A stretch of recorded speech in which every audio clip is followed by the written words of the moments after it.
The IJN Tone is a 5.7 Japanese heavy cruiser that was added in Update 1.99. It's a pretty special cruiser due to the unique gun layout and has a somewhat similar relation to the Mogami as the Cleveland has to the Brooklyn, a side grade with a few upsides and a few downsides, mostly in the case of improved anti-air weaponry. For a bit of history of the Tone class, two of the ships were laid down and launched from 1934 to 1938.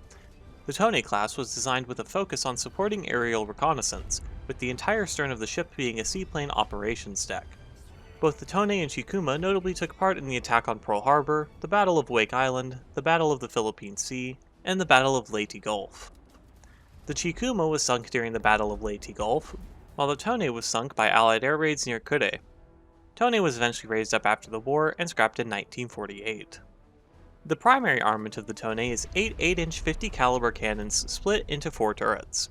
All 4 of these turrets are at the front of the ship, giving the Tone a very distinct profile. 2 turrets face towards the front of the ship while 2 face towards the rear.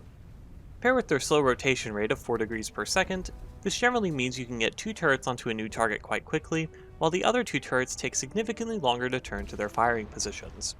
Shell dispersion is quite average, and the RPM of 5 is also quite average for 8-inch cannons.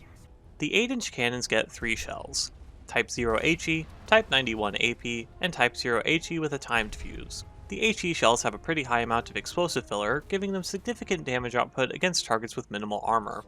The AP shells have excellent stats for their kind, with a great mix of high penetration and high explosive filler. Being able to easily cripple ships and detonate their ammo racks, this should be the go-to shell for fighting most cruisers with large ammo racks or high armor. Last comes the HETF shell, which I wouldn't recommend using due to the slow reload of the Tone's cannons and the relatively poor crew set fuses. Generally, I'd recommend bringing a loadout of roughly half HE and half AP, and then swapping between the two depending on what kind of ship you're facing. The anti-air requirements of the Tone are easily covered by the secondary cannons. The Tone has 8 5-inch cannons split into 4 turrets, and 62 25mm cannons split into 12 triple, 4 double, and 18 single mounts. The 5-inch cannons get an HE shell and an HETF shell. I just take only the HETF for use against planes. While these cannons can occasionally snipe a plane out of the sky, it's the 25mm cannons that are particularly impressive. While they're notoriously bad anti-air weapons in real life, War Thunder's oddly fast 2-second reloading actually makes them quite effective, and having 62 of them is more than enough to fill the sky with shells regardless of an approaching plane's attack angle. The 25mm cannon can also be used effectively against many boats, from tiny torpedo boats to many destroyers. Overall, the Tone's anti-air weaponry is quite excellent, especially at close ranges. Lastly for the Tone's weaponry is its secondary armament, 24 long lance torpedoes. The Tone has 2 triple launchers on either side of the ship, with each launcher having 1 full reload.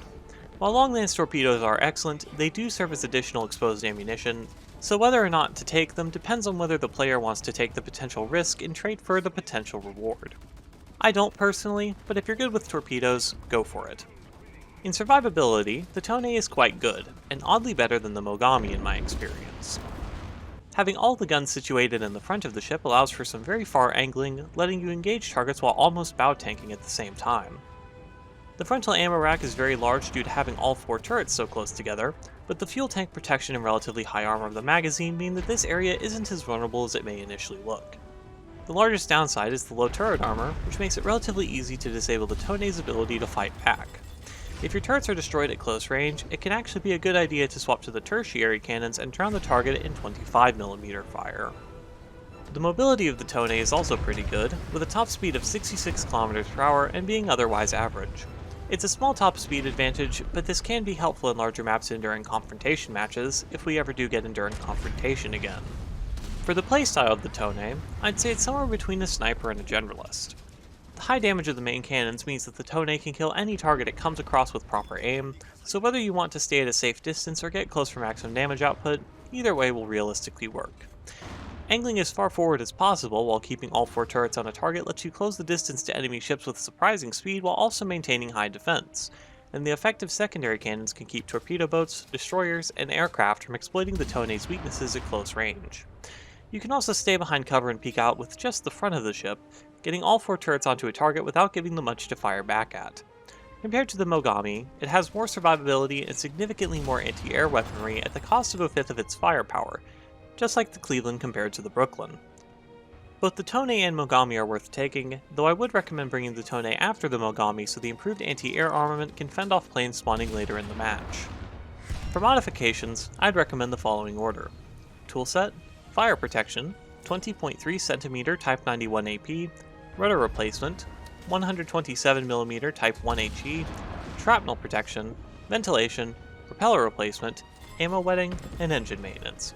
For crew skills, prioritize Leadership, Main Caliber Reload Speed, Crew Interchangeability, Fire Prevention, and Ship Control. Thank you for watching. Don't forget to like, comment, and subscribe for more naval content.